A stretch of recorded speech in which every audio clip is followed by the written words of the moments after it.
Centro Democrático María del Rosario Guerra. Muy buenos días. Muy buenos días, doctor Fernando, para usted, para los compañeros suyos de la mesa y para sus oyentes, y aprovecho para desearles una feliz Pascua de Resurrección.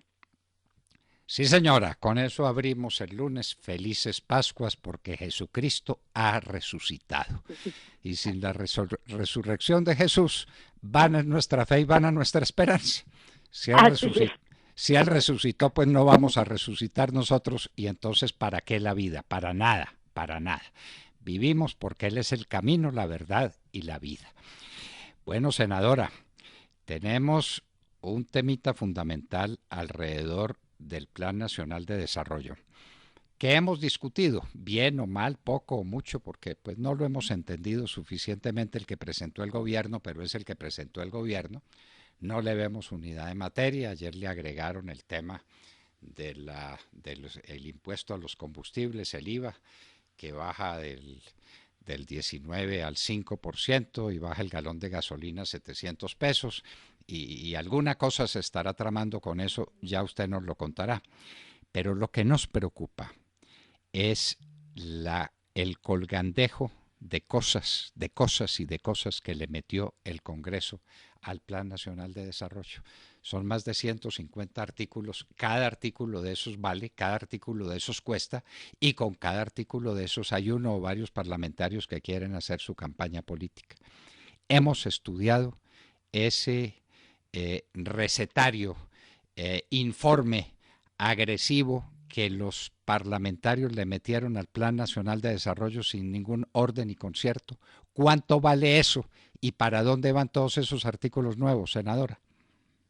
Doctor Fernando, tradicionalmente el gobierno presenta tanto las bases del Plan Nacional de Desarrollo, que es todo el marco conceptual y división para los próximos años, como un articulado. Efectivamente, el gobierno del presidente Duque también presentó una propuesta articulado razonable que llegaba alrededor de unos 183 artículos. En el debate del plan, que es lo que tradicionalmente ha pasado, tanto el gobierno, los diferentes ministerios como el Congreso radican sus proposiciones.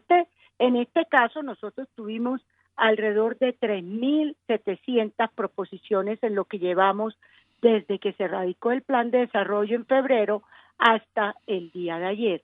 Muchas de esas proposiciones, alrededor de unas 2.400, tuvieron impacto fiscal, y como tenían impacto fiscal, no tuvieron el aval del Ministerio de Hacienda que se requiere. El resto de proposiciones fueron revisadas, debatidas, y algunas acogieron, que fueron las que quedaron contempladas en el articulado de alrededor de unos 345 artículos que aspiramos en el día de hoy se radiquen. En ese articulado hay un gran grupo de artículos que no tienen impacto fiscal, pero que sí tienen marcos reglamentarios de la operación de los diferentes sectores en materia de transporte, en materia de servicios públicos, por mencionar solo algunos casos, o simple y llanamente introduce elementos nuevos, como por ejemplo la cédula rural, el seguro agropecuario, o la reducción de trámite y del tiempo que se toma la homologación de un título universitario. Entonces, y hay otros que efectivamente tienen impacto fiscal, que requerían el aval del Ministerio de Hacienda, y que en ese caso el Ministerio daba su aval. Entonces, decirle hoy que todo eso, ¿cuánto vale? La sumatoria de todo eso, ese dato no se lo puedo dar hoy, pero sí está cálculo. El Ministerio de Hacienda y Planeación Nacional están terminando de afinar para aquellos que tienen impacto fiscal de qué monto es el tema, porque usted sabe que ese es uno de los requisitos que se pide siempre para poder expedir las leyes, y ellos de hecho han hecho las explicaciones. Por ejemplo, en el día de ayer, el Ministerio de Hacienda le quitó el aval al artículo 84, que era el artículo de la asesoría sobre el tema de pensiones. Yo me había declarado sobre ese tema, me había abstenido de poder participar en el debate porque podía verme beneficiada o afectada con el tema, pero ya hoy que se retiró puedo decirle que el gobierno hizo una explicación clara de cómo dejándose ese artículo, pudiera tener en el mejor de los casos un impacto fiscal del 21 billones de pesos y en el peor de los casos de 40 billones de pesos, y que no era serio ni razonable, sobre todo cuando tenemos una gran preocupación sobre la situación pensional y que solo 2 millones de colombianos se pensionan y que las altas pensiones son las que tienen el mayor subsidio, que son las pensiones que están en el sistema del régimen de prima media. Pues no podía un artículo como esto reforzar la inequidad y reforzar el tema fiscal que se propone que se lleve a un debate cuando se erradique, si es que el gobierno decide así hacerlo, una reforma pensional. Entonces, ese artículo en el día de ayer fue retirado, afortunadamente, y hay otros artículos como el que presentó el gobierno ayer sobre la reducción del IVA. ¿Cuál ha sido la principal preocupación que yo le he visto al gobierno y que comparto, doctor Fernando y queridos oyentes? Es cómo vamos solucionando y cómo vamos esclareciendo algunos temas fiscales. Mire usted, el tema de sentencias y conciliaciones. Ese es un tema que le cuesta al país 8.5 billones. Usted estuvo en su programa hace unos 15 días al director de la Agencia de Defensa Técnica del Estado, al doctor Camilo Gómez. Camilo Gómez, y él le desagregaba ahí cómo es el tema. ¿Qué plantea entonces el gobierno frente a ese hecho? Que esas sentencias ejecutoriadas y no pagadas, el Estado las asuma como deuda en TES o como parte del servicio de la deuda, de tal manera que se pague de una tasa de interés del 28 al 30% a una tasa de interés del 7%, con lo cual ahí habría un ahorro significativo. Y con el caso de lo que planteó ayer el gobierno, doctor Fernando, que es reducir el IVA del 19 al 5 para los combustibles, es porque el Fondo de Estabilización de Precios de los Combustibles le genera hoy 14 billones de déficit. Y acuérdense, queridos oyentes, que aquí ha habido también unos grandes recursos que se asignan año a año el presupuesto para los subsidios. Eso es insostenible. Entonces, perdóneme, senadora. No sabemos, quiere explicarnos cuál es el subsidio que hay a los combustibles, a quién se subsidia cuando estamos pagando la gasolina más cara que en los Estados Unidos, por ejemplo. Sí, doctor Fernando, siempre hay un rubro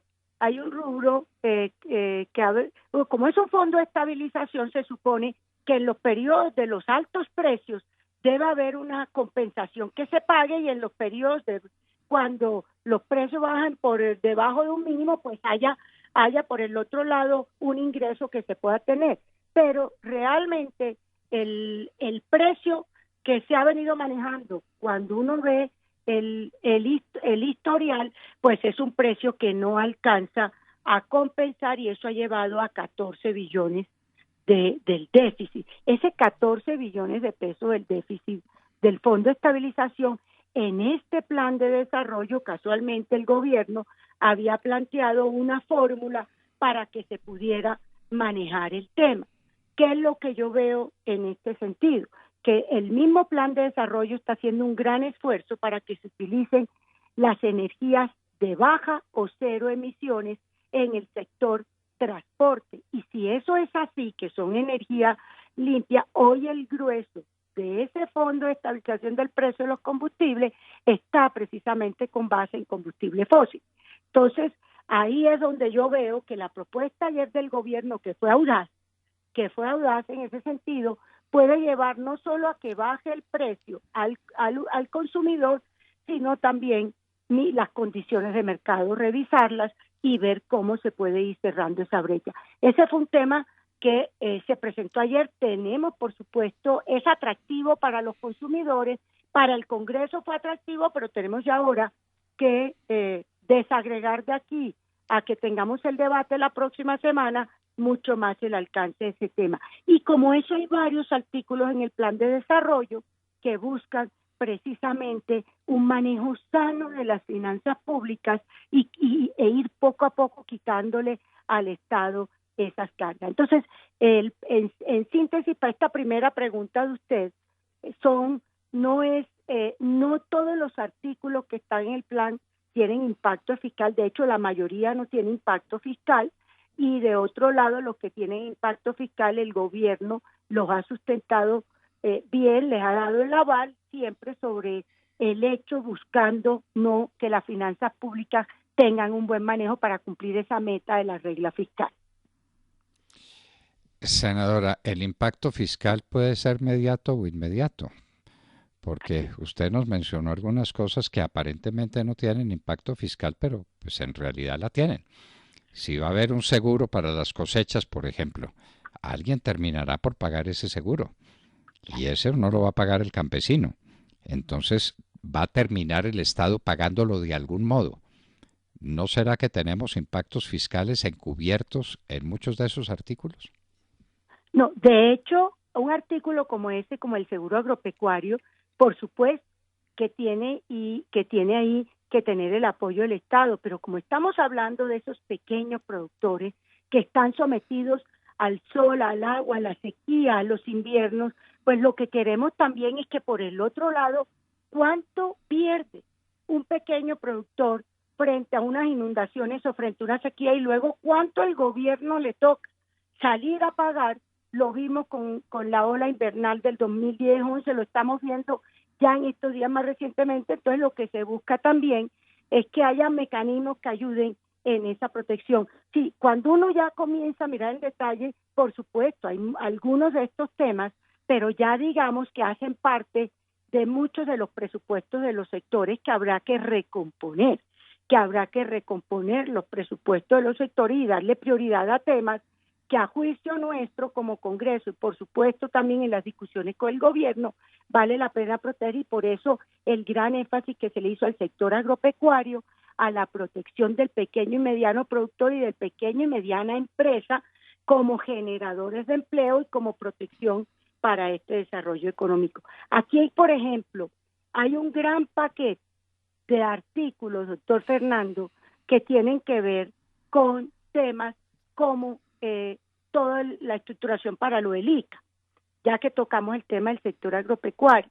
Entonces, ahí mucha gente dice, pero es que este Plan Nacional de Desarrollo tiene temas tributarios, sí, tiene unos aspectos como los que mencioné, pero también hay que decir, cuando vemos tasas y contribuciones que están en el plan, es para precisar, por ejemplo, en el caso del ICA, que hay una tasa por la prestación de los servicios y se define, se autoriza precisamente para que haya esa tasa, para que el ICA cuando presta un servicio se le reconozca y se le pague, o por la adecuación de tierras, o por el estudio, por ejemplo, en el caso del sector minero energético, hombre, si al Estado se le está pidiendo que por parte de terceros que hagan estudios, pues que paguen por los estudios. O están las contribuciones a las diferentes superintendencias que existen hoy, que son de la ley 142, pero que había que precisarle hasta el monto del 1%, del 2% según el caso. Entonces, digamos que los temas que están aquí en materia de tasas, contribuciones, tarifas, lo que se buscó fue precisamente que los servicios del Estado tuviesen claramente una retribución, y segundo, pues que se definiera el monto cuando esa parte no estaba clara. Digamos, porque son los temas que más han surgido en el debate. Senadora, en ese plan, que así se le llama, muy pomposamente, habrá cosas buenas, cosas que lo sean menos y cosas que no son buenas. Ya lo dirán ustedes, los congresistas, que para eso están elegidos, para decir qué le conviene al país y qué no le conviene. Pero quiero hacerle una pregunta. ¿Realmente hay un plan de desarrollo económico? Es decir, independientemente de que se ponga este impuesto, de que el Estado contribuya aquí, de que el Estado contribuya allá, hay unas ideas rectoras que permita decir en unas páginas por dónde va a ser el desarrollo económico del país. Si se le va a fiar a los sectores agropecuarios con un gran desarrollo agropecuario, si se le va a fiar a la industria con un gran desarrollo industrial e innovador de tecnologías nuevas. ¿Hay un plan realmente o es una suma más o menos heterogénea y inconexa de iniciativas que, les repito, unas serán muy buenas y otras menos? Sí, doctor Fernando, sí hay un plan, y si ustedes leen las bases del Plan Nacional de Desarrollo, ven perfectamente cómo el gobierno del presidente Duque le planteó al Congreso que él ve, que tiene la visión que para los próximos años este país avance de manera, y por eso lo deja desde un principio, avance con base para que sea un país donde haya más legalidad, emprendimiento y equidad, y se alcancen los objetivos de desarrollo sostenible que se hicieron por parte de Colombia y como de otros países, y claramente, por ejemplo, su compromiso serio con la erradicación de cultivos ilícitos como fuente fundamental de mucha de la problemática en materia de legalidad. Comienza con el tema ambiental, da una visión clara de que no podemos estar hablando de un país con legalidad cuando por el otro lado tenemos, por un lado, la minería ilegal y tenemos la informalidad, por ejemplo, minera, y hay un planteamiento serio en esa materia para la formalización. De otro lado, cuando tenemos el narcotráfico y entonces hace un planteamiento serio en materia de reforestación, de erradicación y además de ello de alternativas productivas para esas poblaciones. Cuando habla, por ejemplo, de emprendimiento, reafirma su compromiso con la generación de empleo digno a través de que la pequeña y mediana empresa puedan ser formales, y se hacen unos planteamientos serios, y en el articulado del plan también se plantean unas medidas que van a ayudar a eso precisamente. Mira, ayer hubo un tema que se discutió, que es un tema que yo sé que no les gusta a las cámaras de comercio, pero por ejemplo, doctor Fernando, hoy para la matrícula mercantil, que es un instrumento que ayuda a la formalización de las empresas, hoy pagan por activo. Entonces lo que quedó en el plan es la posibilidad de que paguen por activo o por ingresos, que escojan uno de los dos que les sea más beneficiario, más beneficiado, más beneficioso, perdón, a la empresa. Eso es un avance, siempre buscando es que se puedan formalizar, que se puedan formalizar. Cuando vamos a equidad y la visión que tiene el gobierno de sacar de la pobreza a 2 millones de colombianos, de que efectivamente a través de la educación sea el salto, entonces usted comienza a mirar aquí cómo, por ejemplo, se hace un gran énfasis en la cobertura del programa de alimentación escolar, y entonces hay un artículo para que los padres de familia hagan parte de esa veeduría, y hay un artículo, doctor Fernando, donde las compras públicas de al menos un 40% de los productos que se utilizan sean a locales, a productores locales. Cuando miramos el tema de educación, entonces queda también aquí dentro del plan ese compromiso serio con el tema de la educación superior, de la jornada única escolar. O sea, sí, doctor Fernando, tanto en las bases y el articulado responden mucho a esas bases, está contenido una visión. Como todo, no es perfecto, por supuesto se aprovecha también, y yo le tengo que ser honesto a usted y a los oyentes, se aprovecha esta oportunidad del plan que toca casi que todos los temas de la economía, porque esa es la naturaleza, para introducir algunos temas adicionales que son importantes y que pueden ayudar a desentrabar algunos aspectos, como el que les acabo de comentar en el tema de los combustibles. Si el plan se cumpliera solamente en la jornada única, ya se hubiera justificado, porque ese es el gran motivo de inequidad en este país, de una gran cantidad de niños, de los niños más pobres, que tienen una educación inadecuada porque no tienen jornada única, sino que los tiran a la calle, y la expresión es así, con todo lo dura que pueda suponer, los tiran a la calle al mediodía o los dejan median pues toda la mañana en sus casas o en la calle con las pandillas, porque no hay un plan de jornada única, que era lo que proponía Óscar Iván Zuluaga como uno de los elementos esenciales de su plan de gobierno. Una jornada única escolar para que los niños pobres estén en condiciones similares a los niños que pueden costear, o sus padres pueden costear, una educación privada de altísima calidad, mientras a los niños pobres se les da una educación de baja calidad. Ahí quedó definida todo el proceso de inequidad en el país. Un niño que no tiene buena educación y un niño que tiene una educación excelente, pues ya hay una inequidad fundamental e insuperable, senadora. Así es, doctor Fernando, y déjeme tocarle 2 artículos en esa línea que a mí me parecen fundamental. Hoy la mayor angustia de un papá que con gran esfuerzo logran llevar a su hijo a que tenga una formación técnica, tecnológica o profesional, es que salen y se emplean hasta 15 meses y 2 años a los que mejor les va para conseguir empleo. Aquí hay una propuesta que fue originaria del gobierno, que en el sector público al menos el 10% de los nuevos empleos no se pide experiencia, porque esto se vuelve que es primero tener la experiencia o entrar a trabajar. Entonces aquí lo que dicen, no señor, no le pidan experiencia, porque cómo la van a tener si recién se graduaron. O por ejemplo, que les comiencen a valer también parte de alguna práctica como experiencia. Y hay un segundo tema importante, el ICETEX, cuando maneja bien sus recursos, genera unos excedentes importantes. Aquí se autoriza que esos excedentes del ICETEX se destinen, luego de que se hagan las reservas del caso, se destinen a más beneficios a estudiantes en reducción, en condonación para los de las clases más bajas y mejor desempeño, etcétera, etcétera. Y otro proyecto, otro artículo muy bonito, que es que aquellas empresas que inviertan en becas para jóvenes deportistas que entren a todo ese proceso de formación en el deporte, pues tengan también incentivos tributarios. Ese artículo, por ejemplo, eso está cuantificado ya en los beneficios, pero digamos que son temas que a mi juicio van todo en la línea de incentivar el deporte, el acceso a la educación, sacar un poco a los jóvenes de que puedan ser más propensos al consumo de droga, al alcohol, a la vagancia. Eso es lo que queremos, alejar a la juventud para que esté cada día más en educación, esté en deporte. ¿Se menciona la educación bilingüe?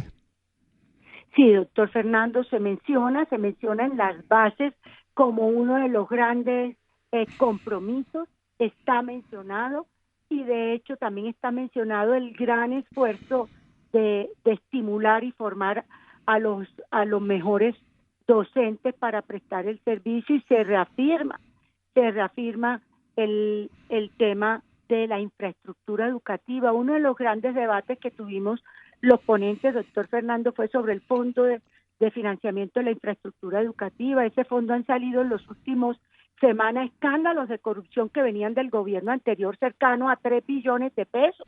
Pero eso se creó en el plan de desarrollo anterior, y tristemente, doctor Fernando, lo adjudicaron a 2 empresas que han incumplido en más de un 50% con el tema, pero no podemos condenar a que no haya mejoramiento en la infraestructura educativa sobre el tema. Entonces se pusieron todos los frenos posibles para que esos recursos se manejen de manera transparente, y lo más importante, le lleguen a mejorar la batería de baño, las aulas, los restaurantes escolares, etcétera. Ahí hay un gran esfuerzo también de mejoramiento de infraestructura educativa. Senadora María del Rosario Guerra, muchísimas gracias, y esperamos que el debate sobre el Plan Nacional de Desarrollo sea un debate digno, un debate alto, un debate pensando en los grandes problemas del país y en sus soluciones, y no en la clientela de cada uno de los congresistas que participen en ese debate. Senadora, muchísimas gracias por acompañarnos. A usted, doctor Fernando, pero no quiero saber sin decirle que el grupo de ponentes ha hecho un trabajo serio y todo ha sido debatido en esta comisión de ponentes, donde hacemos parte más de 40 ponentes entre Senado y Cámara, y yo tengo que decir lo que he visto. Han estudiado, se han debatido, se ha interactuado con todos los ministerios. Yo he visto un trabajo responsable y serio, y yo creo que también cuando el Congreso hace las cosas bien, hay que resaltarlo. Que algunas cosas pues no nos gusten es normal, porque no siempre a uno todo lo que propone se lo acogen, o todo lo que rechaza pues también, pero en este caso tengo que decirle que ha habido un trabajo serio. Gracias, doctor Fernando.